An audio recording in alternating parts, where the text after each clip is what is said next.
Welcome to the Horror Unmasked podcast, where we unmask the monsters and explore the lore. I'm Amber. And I'm Lily, and today we will be dissecting Saw 2 and Saw 3. Let's break some rules. Saw 2. A new detective, Eric Matthews, is picking up his son Daniel from jail for stealing. Tisk tisk. For real.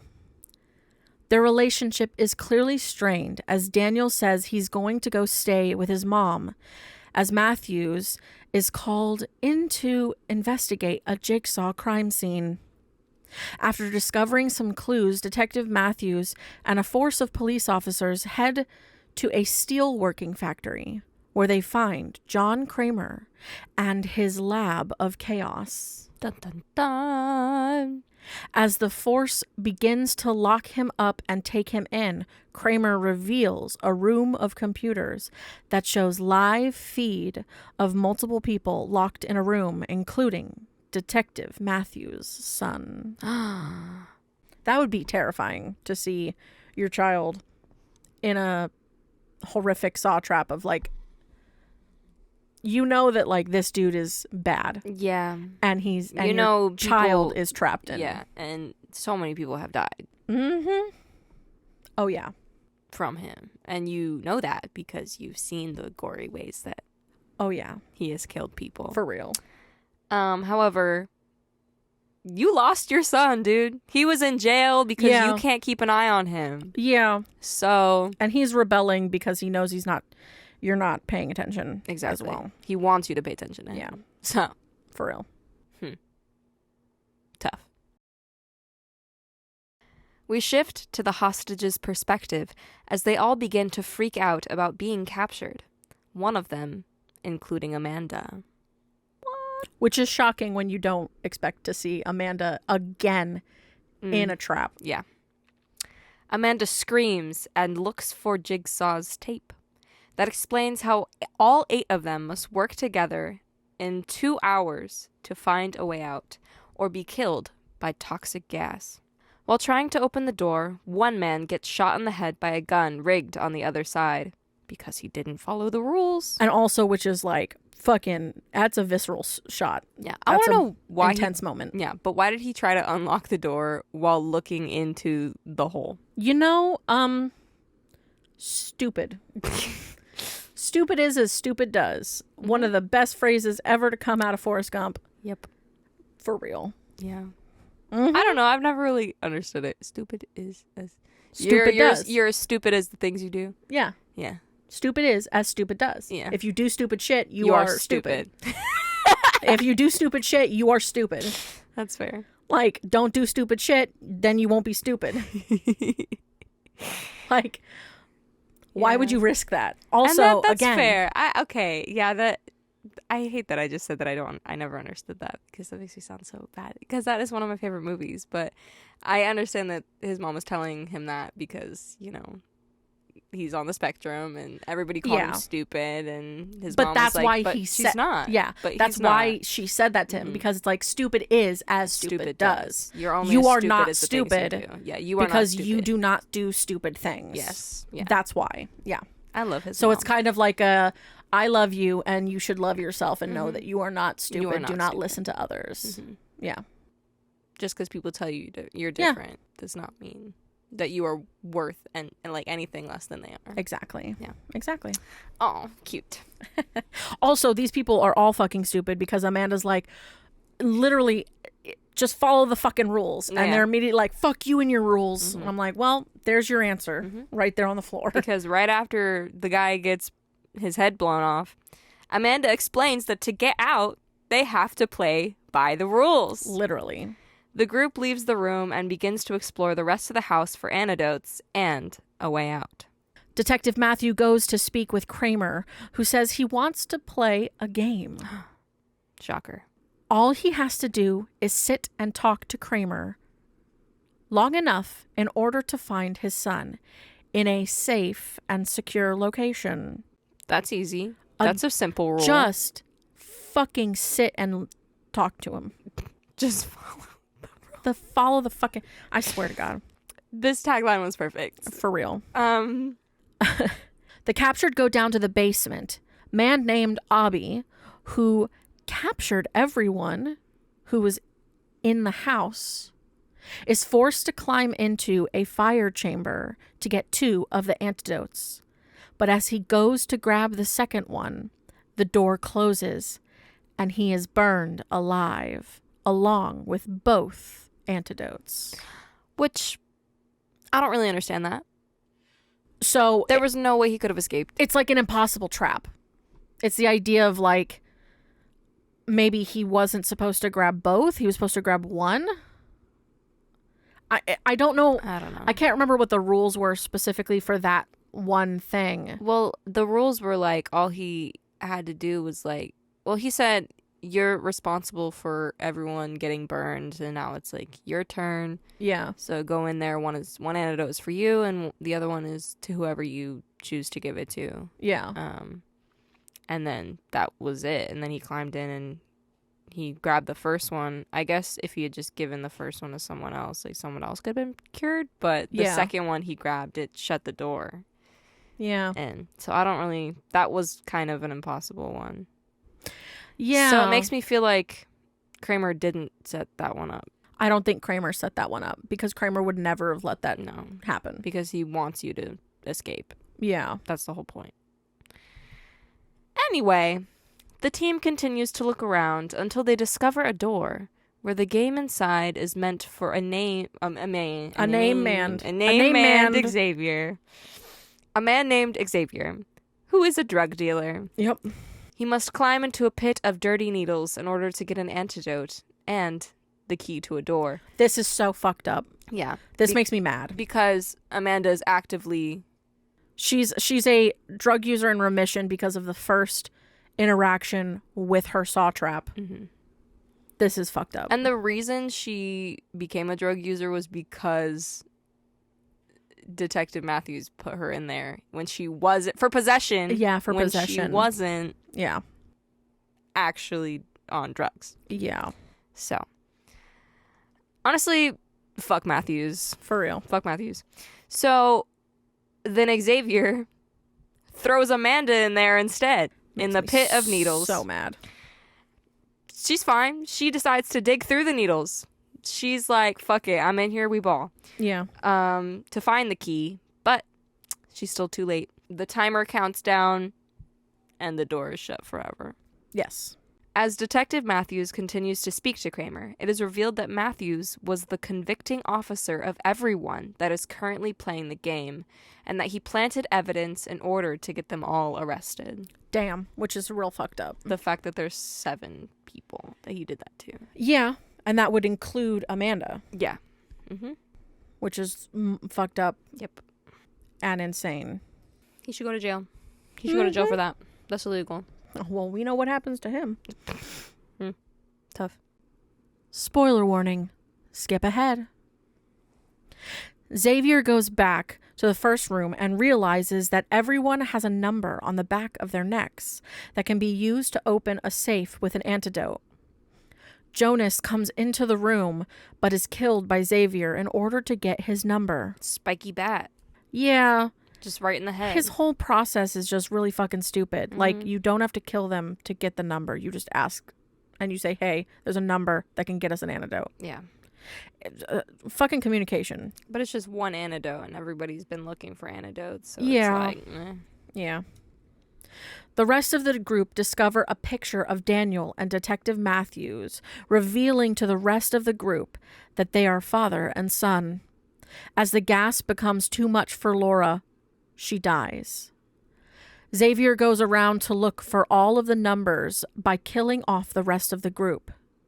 Addison finds the antidote in another room, but it is in a glass case that traps both of her hands by blades. Xavier hears her scream. He collects her number and leaves her to die.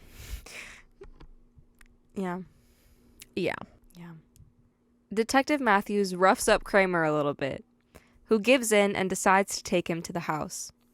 Meanwhile, Amanda and Daniel hide from Xavier in the first room where they discover a door under the safe that leads to a passage into the bathroom that Lawrence and Adam were locked in. Fucking it crazy, but yeah. The decomposing bodies and the foot and the... Yep. Yeah. Mm-hmm. Matthews arrives and looks through the house, finding all the dead people along the way.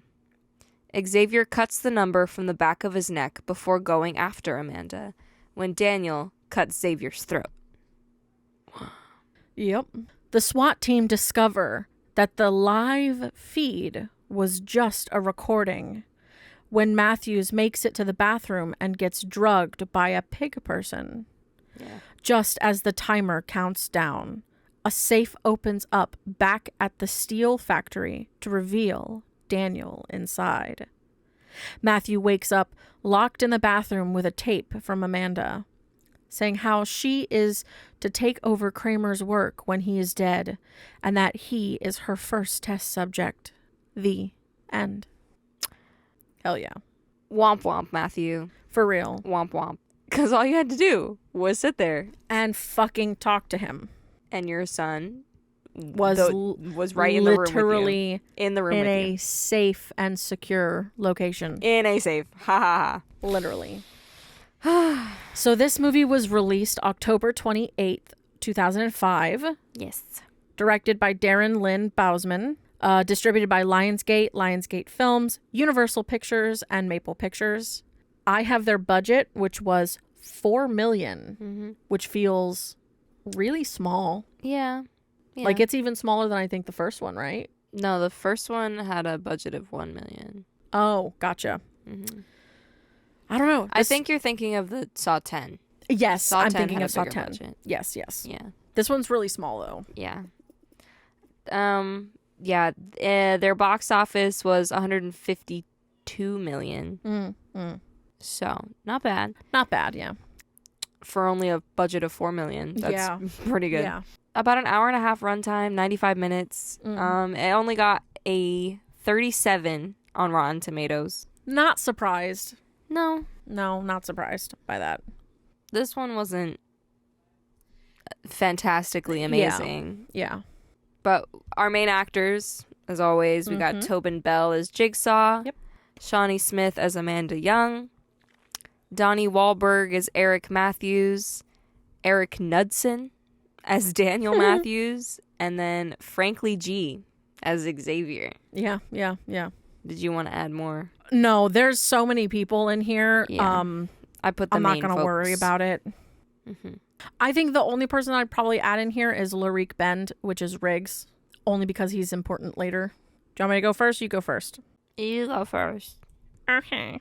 So, the visual effects supervisor was Brett Culp, and he and his team at Core Digital Pictures in Toronto, Canada, had to create sequences for the film without having access to the script or knowledge of what even happens in the film. What? Mm-hmm. How does that work? Yeah, they literally had to work around a very tightly guarded director and producing team that didn't want any leaks getting out on the internet, because this is the height of the internet coming into being. Yeah, 2004. Oh, yeah. And there was a big surprise at the end of the first film, and there is again in this one. Basically, it was their understanding that even the actors didn't have full scripts. And even some of the production team didn't know the whole story. So basically, everybody had something that was missing from each other. Which is actually crazy because as a theater person... You need the whole fucking script to know what the fuck you're doing. You need this whole script. Well, I mean, that's not the first time I remember there being actors that know things that they're not supposed to know quite yet, or know things that no one else knows. Like it happens. Like I know in the Harry Potter series that wasn't it that like Alan Rickman knew Snape was going to die. I believe so. But no one else knew it. I think so. So there's some times where it's beneficial, that way you get a certain response. I mean, even in the, I think, Alien franchise, when you get the first creature that bursts from the body. They didn't know that was going to happen to that extreme. So all their reactions in that scene is legit. Oh, we're legit. Yeah. So I can kind of see the Yes, benefit to it sometimes. Like, to the actors, but the like at designers, least like the fucking production crew need That's to what know I'm what saying. the fuck's up, right? Like, you need a script in order to help design things and put things together, and usually the whole thing, so that you really understand like the whole scope of everything. But I think that because the internet was coming about, which is weird to say that in 2005, but whatever. That there was a significantly higher risk of leaks because people didn't comprehend the safety situation on the internet as much as they do nowadays. Yeah. So I can kind of get why there was a bit of that, but yeah.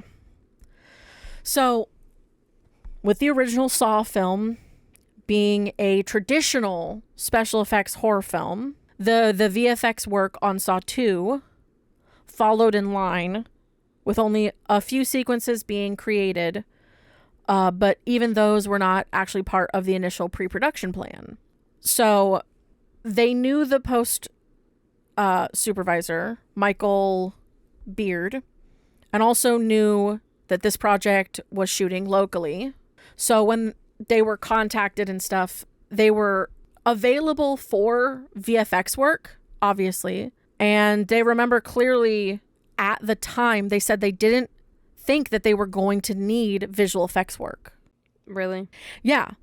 Literally, they told Culp that they didn't think that they were going to need any visual effects. It's a Saw movie. Yeah. And this is obviously when they were being told this was before they even started shooting. And they were like, there's no film that doesn't have visual effects work in this genre specifically. Yeah. Like, you can't have a horror film that doesn't have some level of VFX work. Correct. Even if it's minor. So obviously they hear back from them, and they heard that as the shoot progressed, there were things that they couldn't get in camera. And then additionally, the possibilities and potential benefits of using digital technology became clear during editing. So they called them. So basically that's how they were able to get the project in general. Because they realized while they were shooting, they were like, oh shit, we do need visual effects. We do need these people to come in and help us do this. So director Darren Lynn Bousman was also new to the franchise as well. But he was clear to Culp that he wanted this film to look and feel like the first Saw film. He wanted there to still be that feeling. And I feel like they mastered that quite well. They do have that similarity to each other. They do. Yeah. Just visually, they look like their camera work and everything. You can't tell that there was a director change. Yeah, personally. you cannot tell. And because the first and most important thing to comment on was the intention of it was to be absolutely faithful to the original, and it shouldn't feel like an effects film. Yeah, exactly. They and really it didn't. No, they did good. They really did a good job on that. And they actually did watch the first film. It was their direction from Darren. He said, literally, the director was like, rent the film, sit down with your team, and go through it. And watch it and get to know it. Because that's basically, obviously, that's their tone. That's what they're being faithful to. Yes. And that mandate made it so that that bar was raised, and that it could, because they didn't want it to stand out too much visually. They didn't want it to stand out too separately. Like, I feel like later on in the franchise, especially during the last couple of films, there's a very intense visual change. There is. That's just because it's newer, and like all these movies came out pretty much one after another, like 1 year after each other. But even so they all kind of look very 2000s. Even Saw 10 still felt visually more faithful to the original ones. Like, yes, there's a visual level that's like they can't escape, but there was still like a level of it that still felt true to the franchise. Yeah, I would say the ones like Like, I feel like, 8 and 9. yeah, Yeah. 8 feels visually Drastically wildly different. drastically Yeah. different. So, yeah. Especially because the setting's in a barn or some Yeah. type of thing. I don't know. It's, We'll yeah, get to it. We'll get to it. In like, a couple weeks. yeah. So they mainly provided augmentation and enhancement of the work itself. Obviously, there are sequences in very confined spaces with fire. And because you can't endanger your actors, you can only go so far with putting flame around somebody. Mm-hmm. You talking So- about when Abby got Yep. Oh, yeah. marshmallowed? Marshmallowed. He got s'mored. So they ended up doing a whole sequence, and it was digital fire and smoke. But even more challenging is having interactive lighting, both of the individual and to the environment Like itself. how it looks on. Exactly. Fire brings light. Light's gonna Exactly. affect And I things. mean, because even in the sequence, it's so it has to do with obviously the intensity, and there are two sides of that environment, an inside and an outside, and you can see shots from both sides, from outside of it and from inside, and you can see how the flames light up and how they interact with different elements to achieve this level. And then what was even crazier is that the turnaround time for Core ended up being even scarier, because they had initially about 3 weeks to turn all of this around. They had to produce all of it in 3 weeks. What? Yeah. It got extended to 4, not because of them, but because of the coloring timing. So how long it took to color everything. They were done within the 3 weeks. There were only a couple of things that they wanted them to add or obviously change and stuff like that, but they had finished all of their special effects, editing, and everything in that time. Wow. Which is crazy. Usually it takes way longer. months. Yeah, exactly. And then obviously there's a dozen people working on it. They did roughly 40 shots, and 20 of them were just the fire sequence. 40 shots, half of them just the fire sequence. Wow. Obviously, otherwise, basically it's just all augmentation work that was already there, or enhancing work that was already produced. There were some set extensions or modifications, and they actually took a room and put an elevator in the back of it. The result was so that the whole part of the room lowers. And then they added more props in some places. If there were a few of something, they maybe quadrupled it and made it even more. Basically, there was lots of composition as part of the augmentation. And there were some simpler things like transitional effects from one location to another. So they had some simple stuff, but obviously their main majority of their shoot was that fire scene, which was kind of fascinating. Yeah, especially because they had like the gun scene and then the needle pit and then And all of that's in camera. That's all actively visual effects and everything like that. So yeah, I'm good to go on my notes. Oh, okay. That was all. That was all. All right, now let's read some stuff about some copycat killers. Hell yeah. What? Because I don't have any lore, so this is what you're getting. Saw's very it's very self-contained. There's not like, obviously there's serial killer like inspiration and shit like that, but there's no like, it's not like The Conjuring, where there's like a basis to go off of it. So yeah, I wrote these a while ago, so we're gonna be reading them it together. because I don't remember. Let's read the first one. It was an alleged murderous plot ripped from the movies. Police say 2 teenage boys hatched a plan to kidnap, torture, and kill 2 students and a school police officer. Whoa. Damn. That's crazy. The plan was foiled by one of the boys' moms. Not shocked. Yes. She told police she overheard her son and his friend discussing how they were going to lure their victims to the locations that they had already selected. Damn. This was definitely premeditated. And they were like raring to go. If she hadn't have stepped in, shit would have gone down. And these aren't just like they're allowed 18, 19-year-olds. Yeah. They're 14 and 15.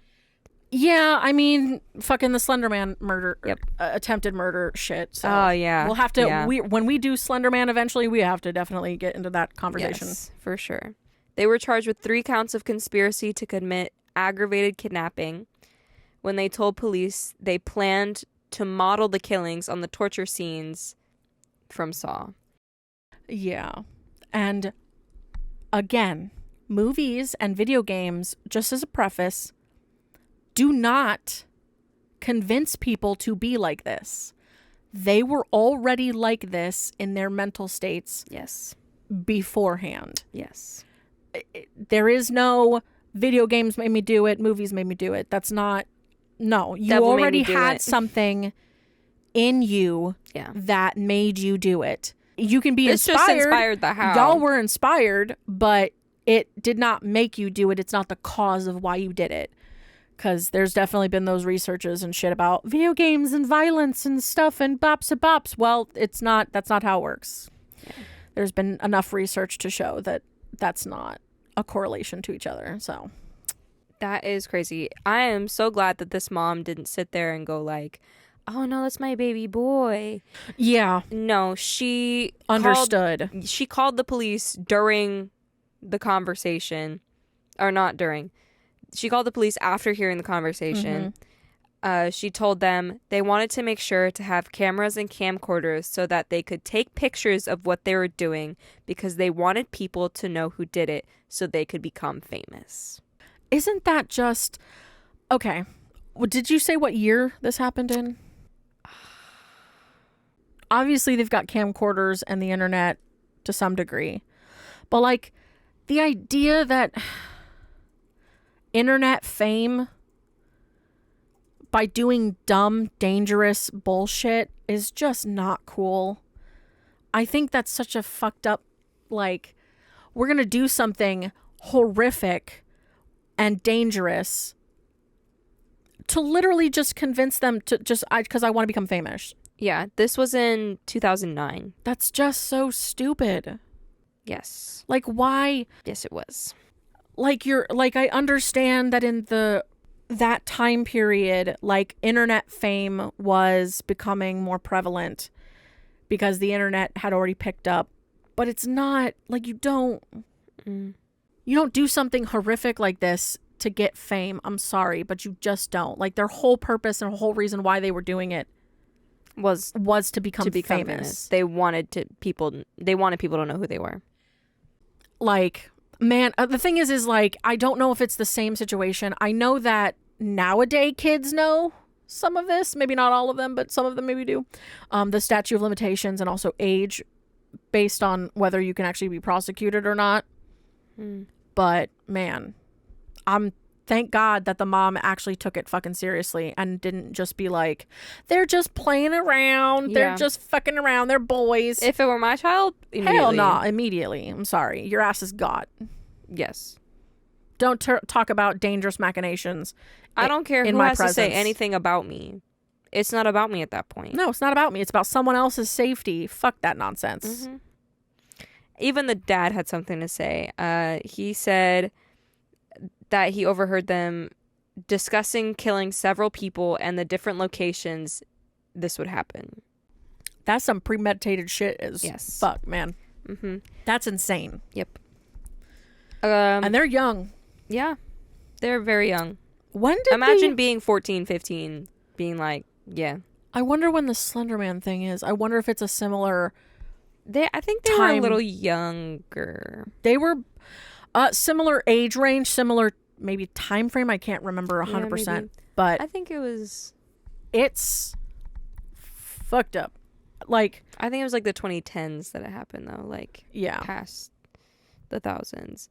But the guys were totally open about it, too. Clearly they didn't want to hide it. Yeah, John, one of the boys, said, we weren't joking. Both teens said they wanted to harm people who had done harm to others. Talking about a police officer and 2 middle school girls. Are you kidding? No, that was... She probably didn't reciprocate feelings back, and it pissed him off. Mm. And then the cop was just maybe caught them doing something dangerous or stupid. It's that. It's the fucking... It's the same bullshit as the fucking witch hunts. 9 times out of 10, none of them were witches. They were just women who did not want to sleep with a dude. Yeah. And therefore, oh, you're a witch, fuck you, die. And they'll listen to me and not you. So, Crazy. I swear. Similar concept, messed up mentality. I have 2 more. Yeah. The next one, Matthew Tinling. He mimicked a torture scene from Saw by chopping through his victim's spine. Oh, Yes, great. that's gross.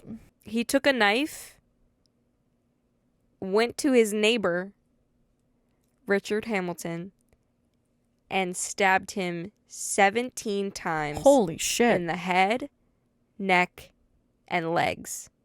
And it was considered a savage and prolonged murder. So it was like slowly he did this. Yeah. It wasn't stabby, stab, stab, stab, stab. It was Yeah. stab. He was Stab. tortured and shit Yeah. through this process. Because oftentimes there's a weird mentality towards this, but when people are thinking of machinations of murder, they don't realize how long it takes to actually kill a person. Like a lot of the times, like even in other comments about some serial killers, before they become serial killers, they don't realize how long, like it's not a single stab and then they fall over dead. No. Like that's not how it works. Like Mm-mm. it takes time, and it's why so often the first like official murders that are connected to them are so brutal, because they just didn't expect it to take as long as it did. Because if you stab someone, Like you'd have to hit something very vital, and you'd have to hit it at least a couple more times. yeah, because even the heart, you stab it once, they're not going to drop immediately. Yeah, no, They're that's- going to feel that for at least a little bit. Yeah. Before the heart's like, They're still going to be functioning for a little bit before yeah. they fall. Yeah. So it's crazy that Mm. you find people in these kinds of situations. Yes. It is said that at the climax of the attack is when the moment from Saw happened, when he was trying to like sever his spinal Yeah. cord. And the reason he did this, get ready for it. All right, I'm ready. He tortured Mr. Tingling, Matthew Tingling, tortured his neighbor, Mr. Hamilton, to get the PIN number for his bank account to only withdraw 240 pounds to then spend it on crack cocaine. So he was a drug addict Yes. who, I swear to God. Oh my gosh. It says that the detective... It says here that the detectives were able to pinpoint the exact time of death of the killing, or like the exact time of the killing, Yeah. with footage that show Mr. Hamilton's curtains like twitching early in the morning. Gotcha. Ooh. Because he was looking to see if anybody would notice or hear. Yep. Man, that's so fucking creepy. Yeah. He got jail for life. Good. 30 years minimum, which is still too short. Obviously, this happened in England. Yes. Yes. With the pounds. Yeah. Mhm. I can't believe someone would like... This is why drugs are dangerous. Like, the world isn't, like, making jokes at you and trying to, like, convince you not to do drugs. They're bad. They will convince you of anything and everything. This dude literally murdered someone for money and drugs. It's just not worth it. Correct. It really is not. It's not worth it. To kill someone, to take someone's life Yeah. for not even $300. Like, if you're going to smoke pot, fine. Be safe about it. Yeah, don't kill people for drugs. Yeah, don't kill people for drugs. Don't be around people who are going to make you escalate the type of drug you're doing. Like, if you're going to do that recreational bullshit, fine. Do not hang out with people who you know have gone farther because they're going to try and bring your ass with them. And it's bad. So just be careful Yeah, who you hang out with. exactly. Because I definitely have had those people in my life And it's, try to be like, here, they really you wanna think that try they can this? just easily get you to do whatever the fuck I they want want. to try it. I think you should try it. No. No. You can fuck your own life over. I'm not going to And do they're like, that. well, I just want to do it at least once. Okay. You can. That does not mean I have to. No, not at all. Our next guy, who is actually nicknamed the Jigsaw Killer. Gotcha. His name is Stephen Marshall. He was a personal trainer in Hertfordshire in the St. Albans Crown Court, which is where he lived. They heard that Marshall was linked to some people called the Adams crime family. Really? Yes. I don't like how close that is to the Adams family. Yes. The Adams crime family. It's like Adams family, but if they went rogue. Way roguer than they are. They were involved in 25 different murders, Ah, yeah. drug cartels, and 200 million euros. Holy That's- shit. Yeah. That's how much they made That's intense. through their brutal trade of murder, extortion, robbery, and drug trafficking. Yep. Sounds about right. They, even one victim of theirs, they buried in the concrete under the Millennium Dome. Yeah. Yeah. Yeah. Three I brothers. don't know why burying in concrete is always the thing of crime families. They were made of three brothers. Very creepy. Ew. Yes. Sorry, I just read a thing that said opening up victims like a bag of crisps. That's gross. That's gross. Yes, that's a quote of one of them. Mm-hmm. Consistent it without said- abandon, yeah. With anyone who opposed the gang being kneecapped or opened up like a bag of crisps. Yep. That's that lawless bullshit. Yes. Someone else said if you were doing a job and you had the Addams family behind you, even just the name, it meant no one was going to fuck about with you. Everyone would know they were going to get paid and everything would go as smoothly as possible. Yeah. That's crazy. Because they don't want to incur the wrath. They got one person in half with a samurai sword. Yep. Yeah. Yeah. They were not afraid to kill. Yes. Stephen Marshall was not one of the brothers. However, he was jailed for life after chopping up one of his colleagues and disposing his body parts across England? Hertfordshire and Leicestershire. Oh, so he Leicestershire? basically cut him up and spread him across a couple towns. Yeah, he cut him up and disposed of his body parts across a few towns. And Yeah. it's gross.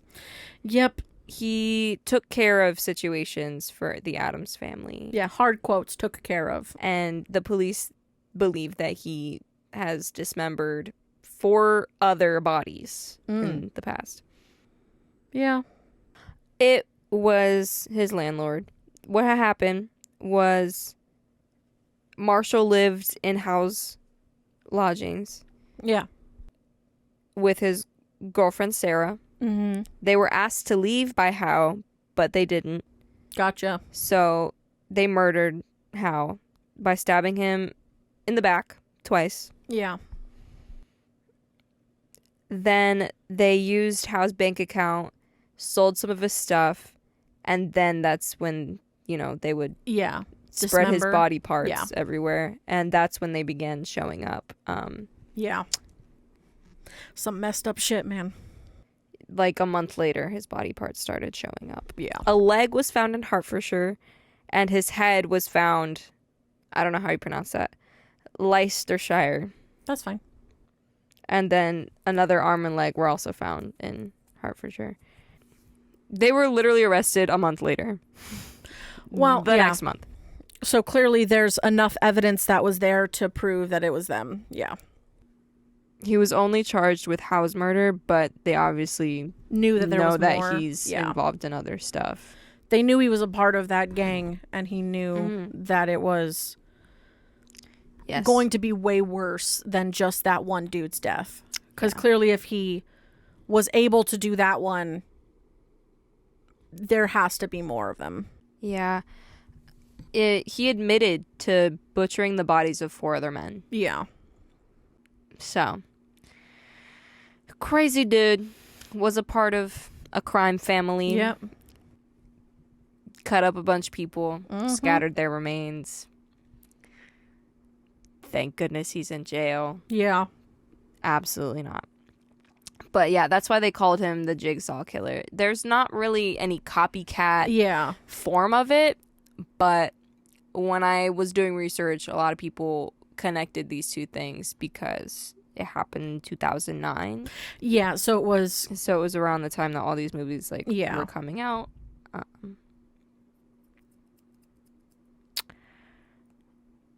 Yeah, it's not like he put He didn't cut traps. jigsaw puzzle pieces out of their No, bodies. He just It's because they dismembered them. he dismembered them, and it was like a jigsaw to find all of the pieces of Yes, the body. So that's exactly. why, yeah. And that's why he's people are connecting it to Saw Yeah. because of that. But Yeah. People and crazy. Mm-hmm. Don't do that. Don't do that. Don't be that way. Don't do that. It's Because not good. that's messed up. It's bad. Yeah. Yeah. That's what you got? That's all. Yeah, that's all I got. So you're going to throw me some 1 stars? I do. These are kind of long. Ooh, okay. Go for it. It says, nothing past the first 10 minutes of this movie should have happened. Damn. I'll sum it up quickly so you can get on with your life. A bunch of people are in a house. They're locked in, and the same deadly nerve agent that was used in the Japanese subways is poisoning them. The doors are elaborate and cannot be used as an exit, but the windows are weakly boarded up. They have plenty of tools to either go through the windows or, if those are barred, to punch through the wall. It doesn't take superhuman strength to break through plaster and bricks. It just takes a brain. They had 2 hours to punch through the wall and get to a hospital. Do that, and the movie ends. They're not wrong. No. They're not wrong. Because it was just a straight up house. It was. Like, literally literally could have Xavier gone through the knocks wall. on the wall and goes, this isn't a fortress, it's a house. There's got to be a way out. And then what do? Not. Not get out. No. I mean, yeah. I kind of agree You with only that think one. so far as it's like a, God, what is it? It's like mouses in traps and things like that, or mouses in certain cages. Like once they're used to a certain thing, like if you let them out farther, like do they really go beyond what they already know? Yeah. Like even if you open it, do they go, or do they just stay in what they're used to? Mm-hmm. So, especially in a heightened sense of fear, maybe that didn't cross their brains. And especially with Amanda saying, follow the fucking rules. Yeah.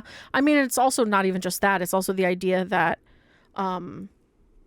like, their first interaction with trying to get out of a door Is death. So they don't know if, walls are that easily broken through or something. So, you never know.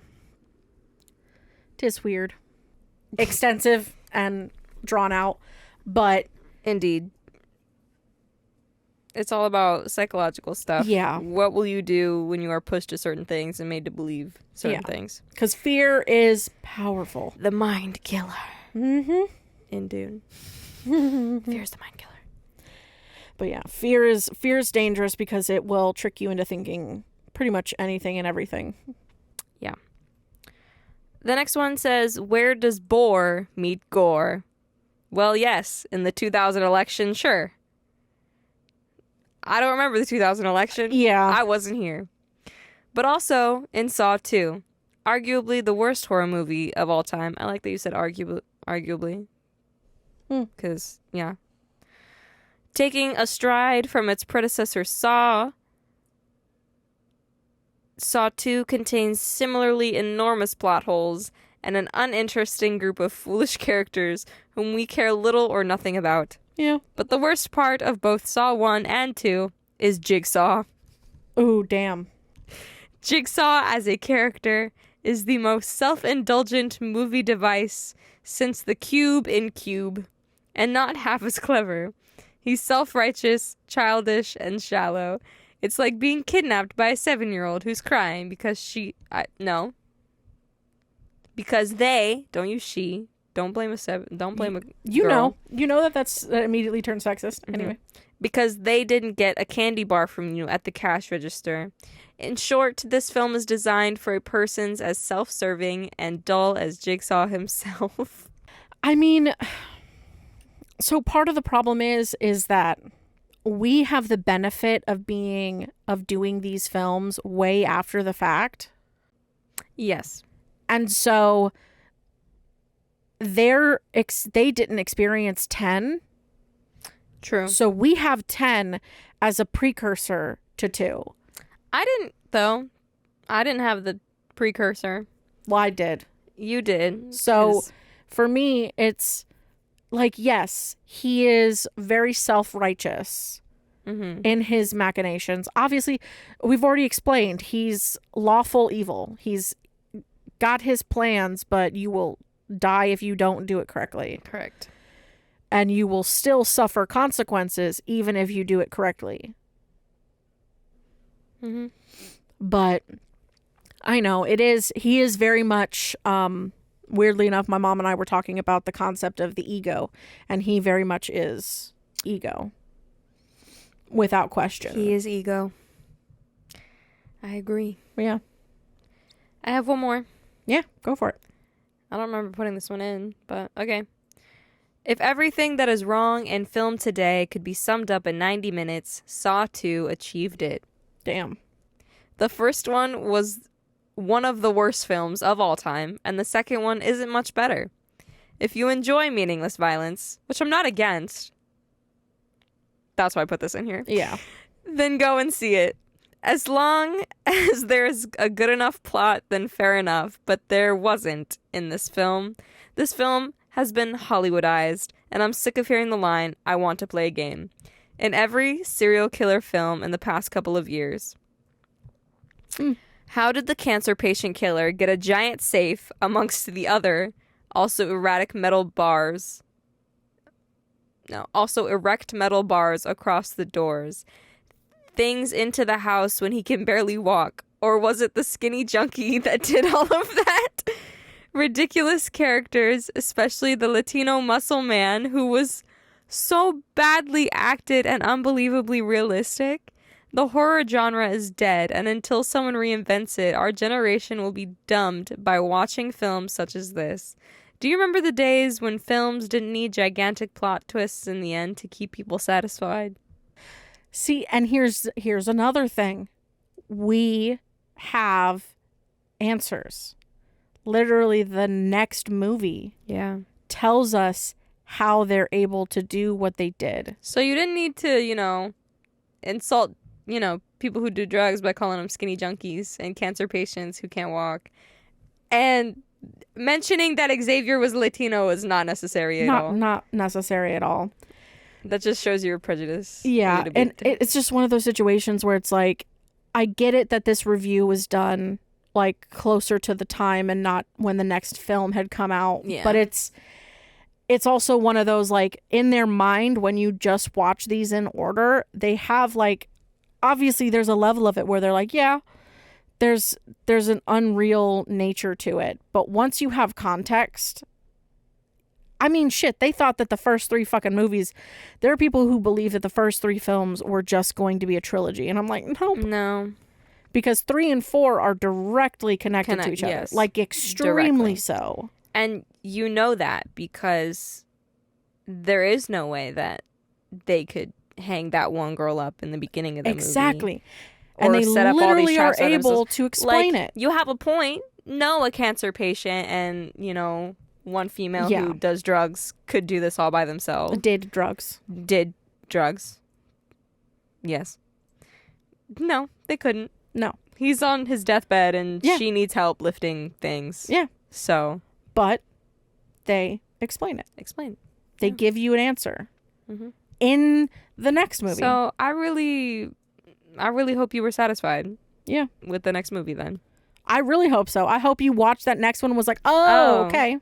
Now Shit. it makes sense. Well, maybe not since he didn't delete his comment. True. Facts. It's still here after Mhm. almost 20 years. Yep. Ew. Ew. No, it was 20 years. It's 2024 now. It's been 20 years. Yeah. Ew. Saw 3. We pick up where we left off as Detective Matthews breaks his foot with the toilet bowl seat in order to escape the chain and leave the bathroom. Allison, another detective, I can't say detective today. Nope. Allison, another detective who has been working on the Jigsaw cases with Matthews, is taken captive and forced to play a game where even though she completes her task, is killed anyway. Mm-hmm. Very, very unlike Jigsaw. Yes. Her chest literally gets ripped open. Hell yeah. It's so that great. shit was gruesome. She had to sizzle her hand in acid. Mm-hmm. Only to still fail. Yes. Sucks.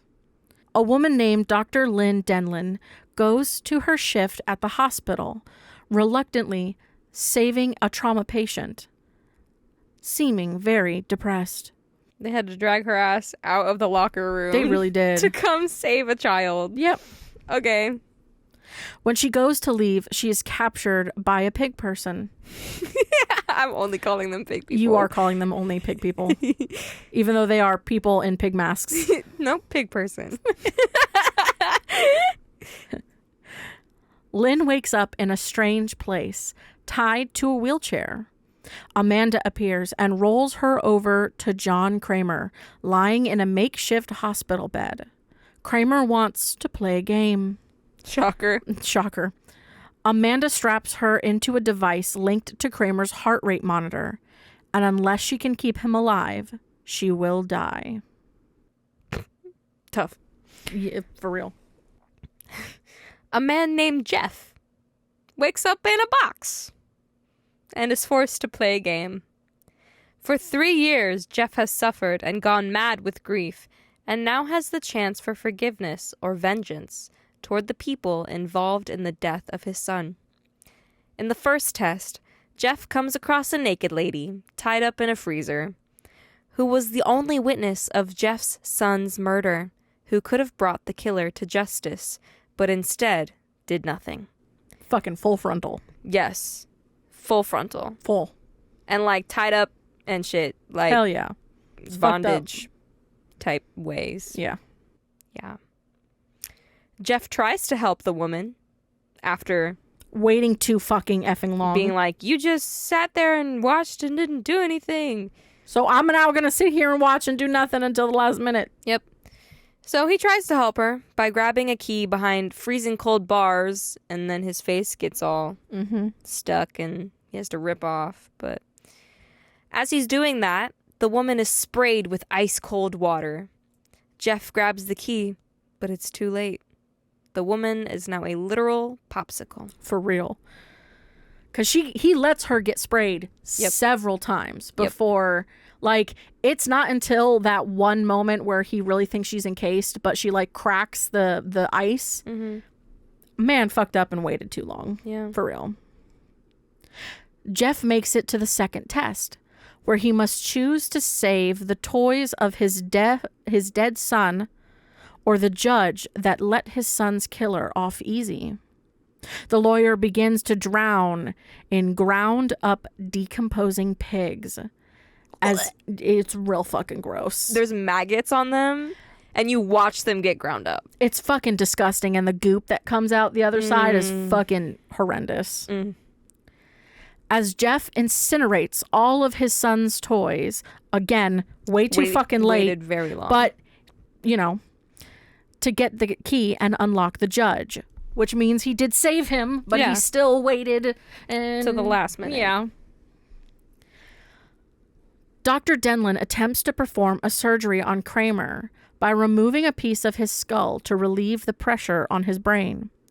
She opens that bitch up and starts sawing away. What did you write in here? Look, I was sleepy. She opens that bitch up and starts sawing away. That's what I saw. Oh my God. Cries. You are so bad. We then see a flashback of Amanda helping John with the bathroom game and killing Adam by suffocating him instead of letting him rot. Again, I was tired. Yeah, So I letting him rot. clearly. Spoiler warning. Skip ahead. Jeff makes it to his last test, where his son's killer is strapped into a device that will twist his limbs one at a time until they are all broken and he is dead. Which is fucked up. This is the one scene I remember from this movie from my childhood. Yeah. Of all of us hanging out in a garage and just this scene, and that fucking leg snap was just... Everyone going, Oh! All of us were like, oh, that's gross. For real. The key to unlock him is at the back of a box connected to a shotgun. The man's limbs start to twist and bones split out of his skin as Jeff, again, hesitates to act. Uh-huh. He literally stands there watching this happen. For real. And the judge is like, dude, you're an accomplice to murder if you sit here and Do nothing. do nothing. Jeff finally goes for the key, but clearly wasn't looking at the judge No. when the gun goes off and shoots the judge in the head, killing him Uh-huh. Which means all of that, burning the toys and everything, for nothing. for nothing. For nothing. Jeff tries to find the place to unlock the device for the man that killed his son, but is too late. His head begins to twist, his neck breaks, and he dies. All the way around. For real. His head and is the all the way dude around. truly tries to act like he's like, And by the end, he's like holding on to his body, like crying, like, Yeah, I because- forgive you, I forgive you. because he felt guilt because he let his like power trip Get the best get of the him. best of him. Kramer begins to talk to Dr. Denlin about her broken marriage, and Amanda suspects that the two of them are getting too close. Which is hilarious Real because, weird. bitch, Lynn is terrified of him. She doesn't want anything with him. Yeah, she wants to fucking leave. She's just placating. Yeah, she's placating, and here Kramer is like She's holding got her a hand. device that will blow her head off if his heart rate stops.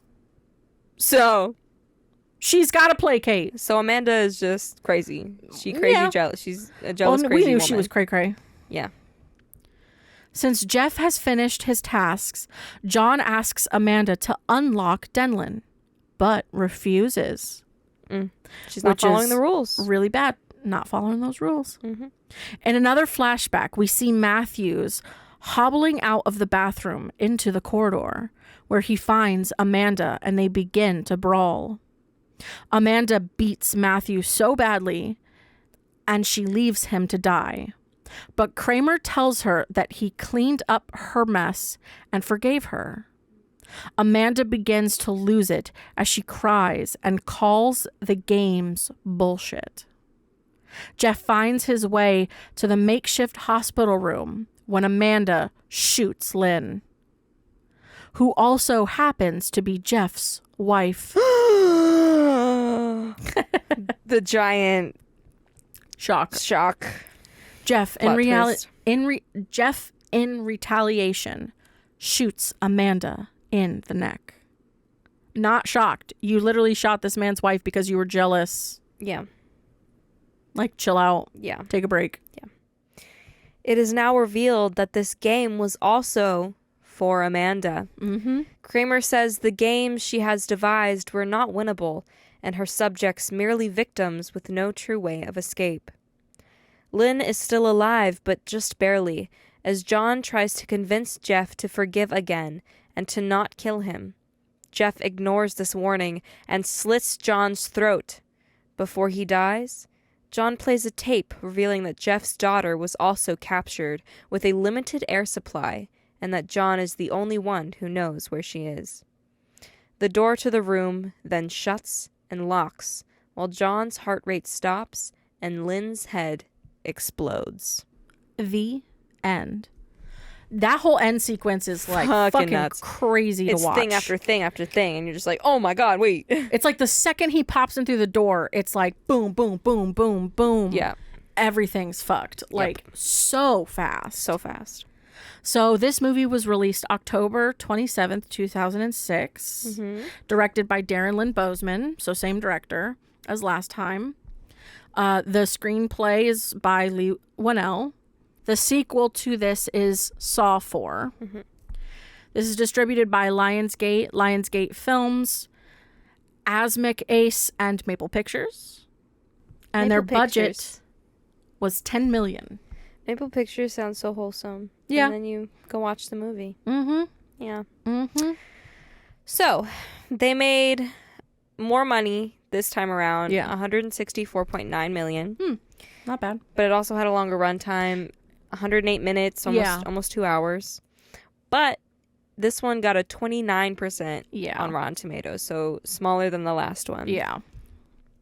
We have our main actors, Tobin Bell, Jigsaw, Shawnee Smith, Amanda Young. Yep. That should be the routine, but since Amanda's dead, not anymore. And Tobin Bell, dead, but, fucking see what happens. Lives on. His legacy lives on. Otherwise, there wouldn't be more movies. Yep. We have Bahar Sumek as Lynn Denlin, Angus McFadden as Jeff Denlin, and then Dina Mayer as Allison Curie. I wanted to add her. She's the detective lady. Yes. That Amanda did her game on, who put her hand in the acid. Still didn't win her game. But... And Costa Mandalore as Forensics Hoffman. Yes. Yeah. Yeah. Just detective people. Detective people. All right, hit me with your info. All right, so I didn't get a whole lot for this one. That's okay. Lots of little things, but yeah. So in the original script, the scene with Donnie Wahlberg in the bathroom was supposed to appear midway through Saw 3. Oh, but it's just the first thing that you open with. Exactly. So Bousman changed it to the film's first scene in order to pick up exactly where Saw 2 left off. And there's this, it's actually kind of funny because, so we know these films are all R-rated. Yeah. So the MPAA originally gave Saw 3 an NC-17 rating. Oh. Because all of the gratuitous gore. Yeah. Certain scenes, like the one in which a man is stuck in the twisting limb trap, had to be re-edited and resubmitted as many as 7 separate times before the film was able to receive an R rating. They worked on it to make it more gory. So that it would get an R rating. That's wild. So the Saw 3 filmmakers asked Rob Zombie, a friend, to help edit the film so as to receive a lower rating from the MPAA. So Rob Zombie had dealt with similar restrictions on gore from the MPAA on his horror film House of a Thousand Corpses and The Devil's Rejects. Zombie's contributions are uncredited in the final film, which is a little upsetting. Yeah. I love Rob Zombie. I think he's cool. Yeah, they do HHN stuff on him all the time. Exactly. Much of the dialogue and even whole scenes were thought up or improvised on the day of shooting. Whoa. Which is wild that you would just improv day of, but which is crazy. So apparently the hardest scene in the film to do was the pig scene. That makes sense. So they had to rush and it involved filming so many moving parts. So the pig carcasses were made out of foam, rubber, and latex. And then the pig props had live, disinfected maggots attached with honey. Your face. Because you made that comment about the maggots earlier, and I was like, she has no idea that they're real. I don't like it. They're real maggots attached with honey. I don't like it. But yeah, that makes sense because they have to like do all the pigs, and then you can see the pigs going into the grinder, and then liquid comes and out. Then, so there's a lot of moving parts to it. And then for the rack trap, Whannell originally conceived it as a trap that would fold a person into a box. Oh. Though it eventually morphed into the twisting of body parts. Bozeman wanted to have a trap that involved freezing someone to death, since the film had already covered burning to death. Burning to death, bleeding to death, and being cut to death. So a body cast was made of Deborah Lynn McCabe for the freezer room trap. But due to safety regulations, a person cannot be entombed in the casting stuff. So only a front or back body cast could be done on the actress at a given time. Yeah. And that's obvious for safety reasons. So there's a scene in the film where there's, I don't remember exactly the specifics of it, but there's a man who's... It was a trap where that Amanda had set up. Yes. Oh, yes. And one of her unwinnable traps. One of her unwinnable ones, yes. Because he gets pulled to pieces. Yeah. He gets pulled apart. And even if he didn't, there was no way to open the door. Yeah. So Amanda's collection of unwinnable traps, this was one of them, which was the classroom trap, where the character is chained, and in the film you see him chained like in his mouth and in different parts of his body, where he's supposed to rip all of the chains out of him and then escape. Jay LaRossi's character was originally going to be hanging from the ceiling by meat hooks, but it was decided against, since he would not have been able to rip the chains out of himself as the script called for. He's attached at like so many different places. He's attached around the jaw. 8 to 10 different spots in his body. That jaw one's the worst. Yeah. I hated that. But I will say some of them were kind of visible. Because how would you rip that out? Yeah. There's no way. There's no way.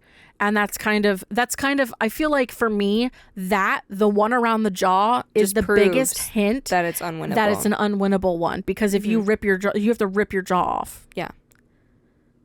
Like, that's not... No. You don't survive that very well. No. So that's why it required more prosthetic work and practical effects. Granted, they were a little bit more visible than you would have hoped, but you know, the scene still does what it's supposed to. And that man gets ripped to pieces. He explodes. Yeah. There's a bomb. Yeah. It's intense. Yeah. So that's all my notes. Like I said, I didn't have a whole lot of great stuff, but okay. What you got for me? No, I loved everything. I don't have a whole lot either. I just have, like, I want to talk about torture porn. Oh, yeah. The Saw films being torture porn films, but there's a debate on whether or not they are or if they're more philosophical. Yeah, I mean, they are torture no matter what. Yes. So a torture porn definition, or GORNO, is one of the short versions of this. Or, like what I said in the last episode, gore-sploitation. Gore-sploitation. A genre of horror films in which sadistic violence or torture is a central aspect of the plot. There's another definition, sort of. It's called a splatter film. Oh, which is different than slasher, because slasher is all about the knife. Yes, slasher is all about knife and very specific. Yeah. Yeah. Whereas splatter films, definition is a subgenre of horror films that deliberately focuses on graphic portrayals of gore and graphic violence. These films, usually through the use of special effects, display a fascination with the vulnerability of the human body and the theatricality of its mutilation. Yeah, which is definitely very Yeah. Saw. And this term was coined by George A. Romero to describe his film Dawn of the Dead. Gotcha. Okay, Yes. that so makes that's sense. where this Comes definition from, yeah. comes from. Okay. I looked up like the top movies that are considered torture porn, Yeah. which none of these are on our list. Oh, well. we have we have, other than one of them, I think. I've never even heard of these these movies. Yeah. But it's Funny Games, The Loved Ones, The Last House on Dead End Street, all of the Human Centipedes. Oh, yeah. Human Centipede is without question. But I have never seen that, so I don't know. Yeah, we have to watch those. Yes. There's 110 Days of Sodom, Man Behind the Sun, Maruta 2, Laboratory of the Devil, and Saw isn't even in the top 40. Wow, weird. I mean, I kind of get why there's the debate on whether it's a philosophical thing. Yes. Especially with the fans. The fans reject the torture porn label, the Gorno label. They say because, it's deeper than that, because Kramer isn't just killing to kill. Yeah. He's killing with a motive. Yes, there's a purpose behind why these people have been selected. He's very meticulously chosen who he's putting in his traps. Yes. Because it's for rehabilitation. Mm-hmm. Yeah, so a lot of people question like the morality of what he does and how his victims are affected. Most of the time his victims die. Yeah, the Saw films do not end happy.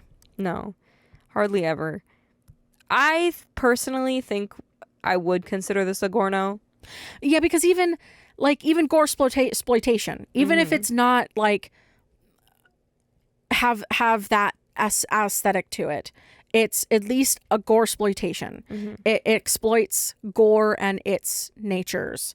And I mean, shit, the one successful, quote, one successful character that we know who made it out of a trap ends up becoming his assistant in helping killing people. Yeah. Which is why I kind of agree with her when she was calling bullshit. Because it's bullshit. Well, yeah, because it's bullshit, because he has a very idealistic view on like what he means. He's like, oh, well, I don't kill anybody. Well, yes, you do, because you put them in that position. Yeah. Like if you're the ones strapping them in, you're the one who's killing them. Like it doesn't matter if you make someone else do it. You are still the one making someone else do it. Yeah. And it's also a thing of like the morality part. Whereas, his victims are all murderers or sexual offenders or drug addicts who don't care about their life and all these things. So people who have already done bad. Yeah. And I mean, it's not to say that necessarily some of them have turned their ways. Like some of them are still actively in those situations. Yeah. But like even in the next movie that we're going to talk about, there's a character that gets killed because of something they did in the past that they do not do anymore. And I'm just like, is that fair?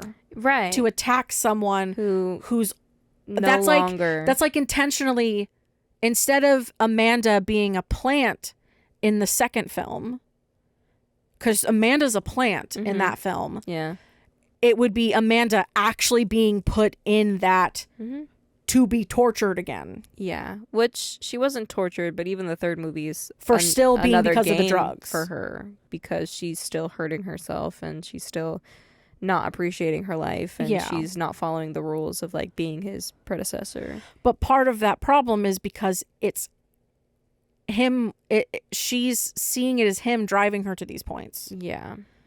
Because he's not explaining himself enough to her. Because she has this like very intense. She has feelings for him. Yeah. I think she definitely looks up to him, and she looks up to him as a mentor. But also she has a very intense emotional connection with him that's like that I don't think he really matches. is aware of. No, because again, she is just chaotic evil. She's chaotic.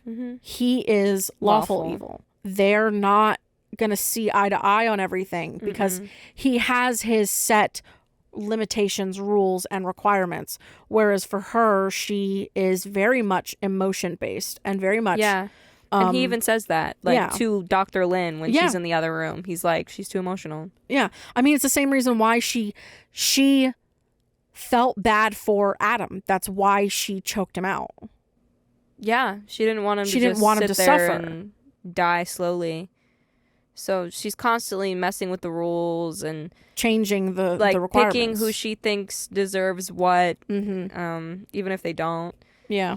But a lot of people aren't fans of calling this torture porn just because of all of those aspects. But I'm okay calling it gore exploitation. Gore exploitation, or even splatter film for sure. Yeah, but it's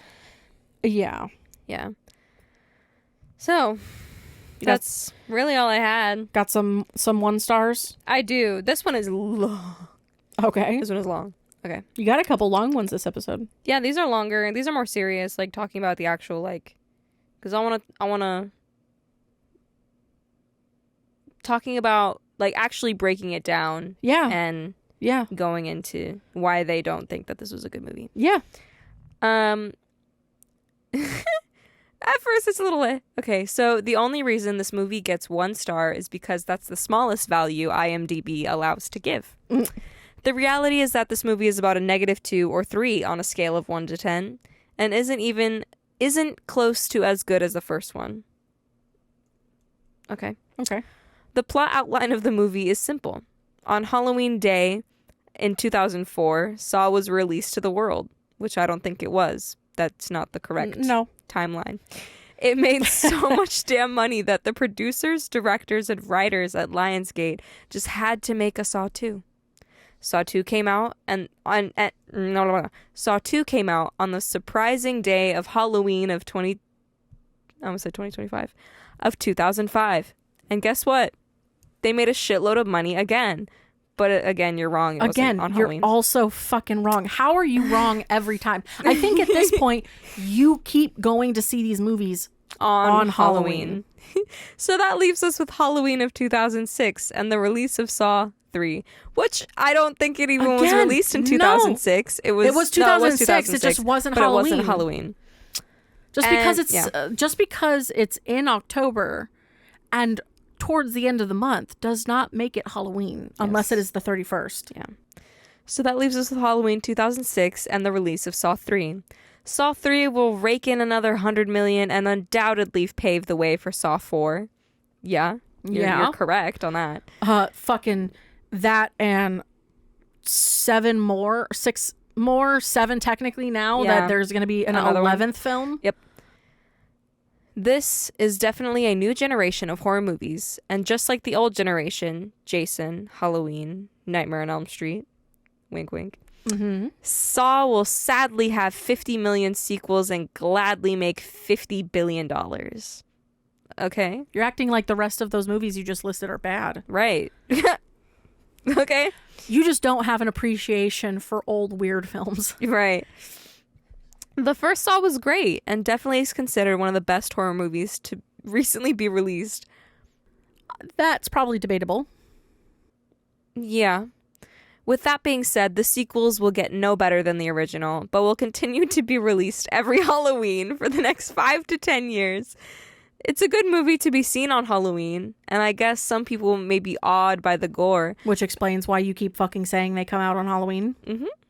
But the MPAA will only allow so much, so don't get your hopes up.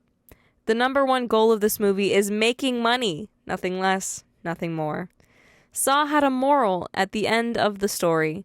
Don't take life for granted.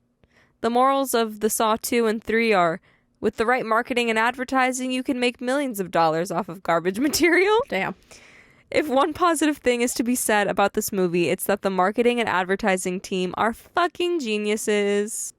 I mean, clearly, yes, there's a level of marketing that is fantastic because these two movies got shit reviews. like really bad low reviews. Oh yeah, like the 20s and 30s on Rotten Tomatoes. Yeah. But it's like I think it's funny that they were wrong, but they were right on so many things. Yes. Like, no, it's not on Halloween. No, the original is not the best one. no, it is not. But yes, they're gonna continue to make these movies for the next 5 to 10 to 20 years. Yeah, because the first one spawned a genre and generation yes. of films that is so specific. Mm-hmm. And God, fuck the convoluted nature of callbacks. When I mentioned that it's a labyrinthian level of bullshit, it is a labyrinthian level of bullshit. Yep. The most recent film came out fucking last year.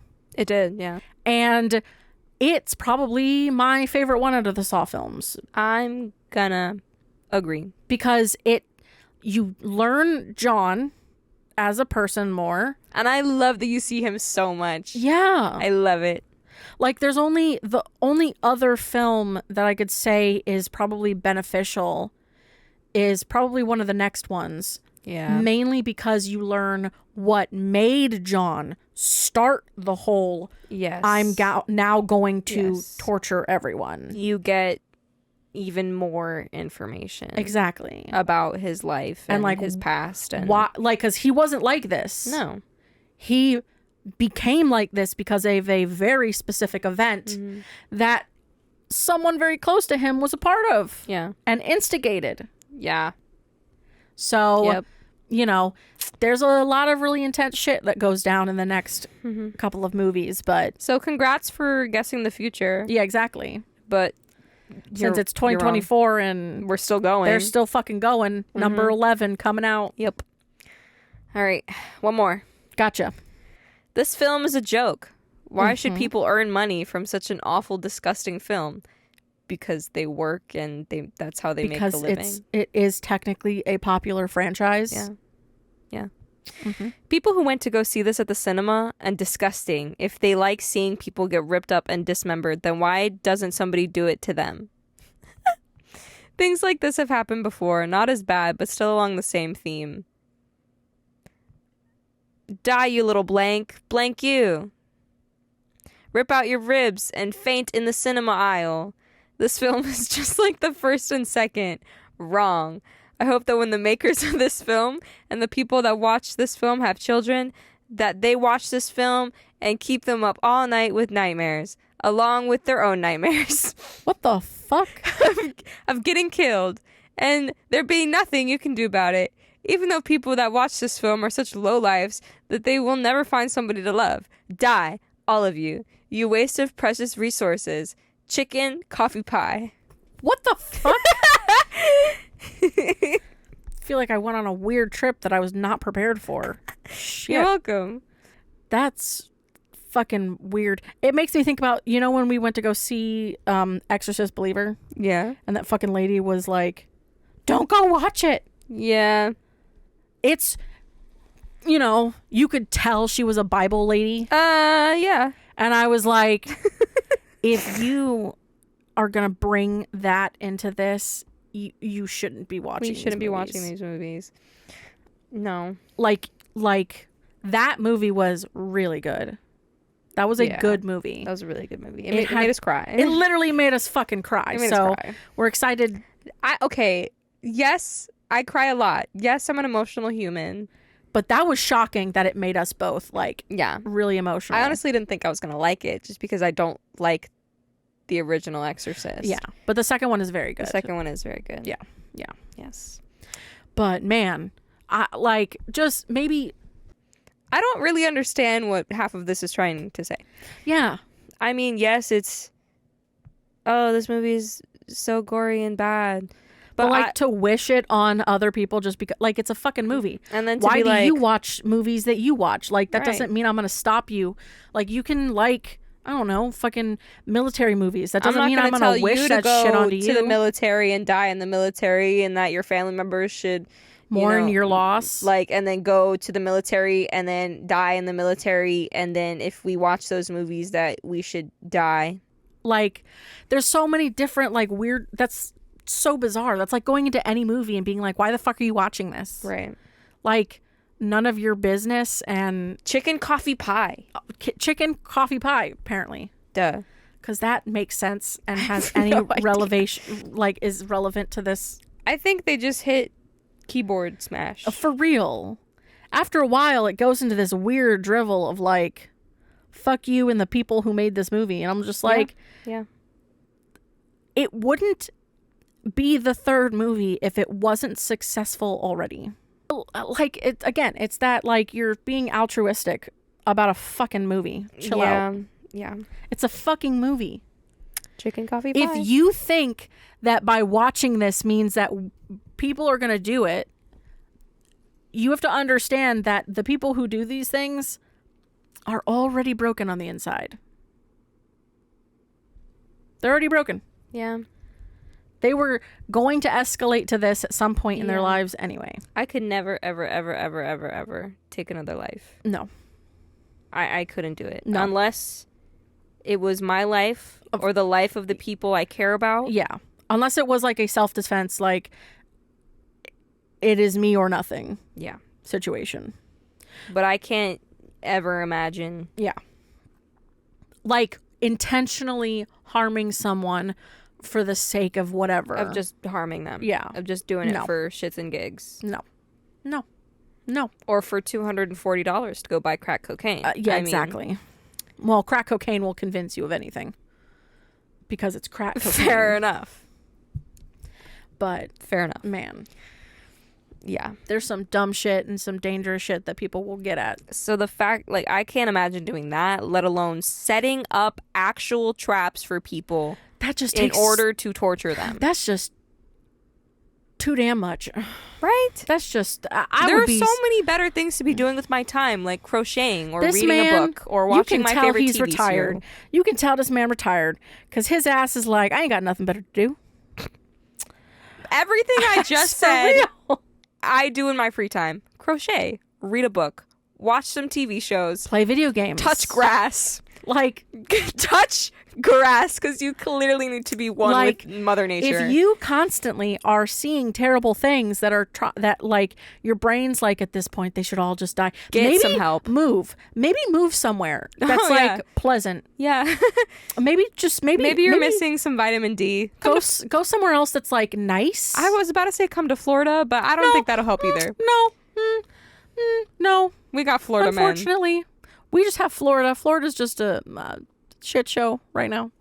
And I don't mean like to be sexist. I mean there's a thing called Florida man. Yeah. Oh yeah. Google your birthday. Your own and Florida man. See which Florida man you got. Yep, your birthday, Florida man. That's your designated Florida identity. Yeah. It's just month and day, and you'll fucking find a weird ass Florida man Yep. Maybe even that a does few. some weird shit. You'll find a I lot. swear to God. The fact that there is enough Florida men to have one, at least one for every single day of the year. Every day of the year. Yeah. I still remember the Florida woman that slapped her child across the face. Oh no, stabbed her child. Like, it was either a dude or a woman, one of those two. But they attacked their kid because of not getting sauce. Are you fucking serious? Yeah. There's some weird shit. People do weird things with animals, crocodiles specifically. Oh yeah, and bears. Bears and fast food places. Yes. You know, And trucks. Trucks trucks. always seem to be into trucks. the Gators title. are Florida people need to fucking stop. Gators are not things. Someone put one down down their pants once to hide it. Because they thought that was how you hide a gator, Okay. a baby gator. A baby. No. You know, because I want a gator that close to my genitals. No, thank you. Absolutely not. No, thank you. There's some weird shit. Look up the weird Florida man stories. They're fucking wild. Oh yeah. Yep. But is that all for you? Yeah, that's everything I had. Alrighty. So A obviously, world without bad shit. Could you imagine? It'd be savage. That's an actual song. Like, a world without A world without bad shit. Would be That would savage. be, or magic. It's either savage or magic. If it's savage, how the fuck if it's not no bad shit? I would hope it would be magic. No, I think he says magic. Okay, good, because that makes more sense. Magic makes more sense. Littering. Knock it off. Bigotry. Knock it off. For real. That's what he says. All of the above. Knock that shit off. Knock For it real. off. If you We know don't Cody have time Ko, for that. shout out. There's too much infighting. Y'all need to fucking stop. Racism. Knock it off. Like, we don't have time for this. Like, we need to realize what's actually going on and fucking fix this shit. For real. Like, it's supposed to be a funny song, but it's not. It's no, like, it's legit. It's for it's real. like, stop doing that. Yeah. It's an anthem for, like, reality. Yeah. So, obviously, this is our month of Saw. So, next will be our Saw Part 3 There'll be 5 in total. so halfway through. Y'all. Send us an email at horrorunmasked@gmail.com. Follow us on Instagram and Twitter at Horror Unmasked. Listen to us on Spotify and iTunes at Horror Unmasked Podcast. Subscribe to our YouTube channel at Horror Unmasked Podcast. And I think with that, There's only one thing left to ask. Will you fear? or will you fear not?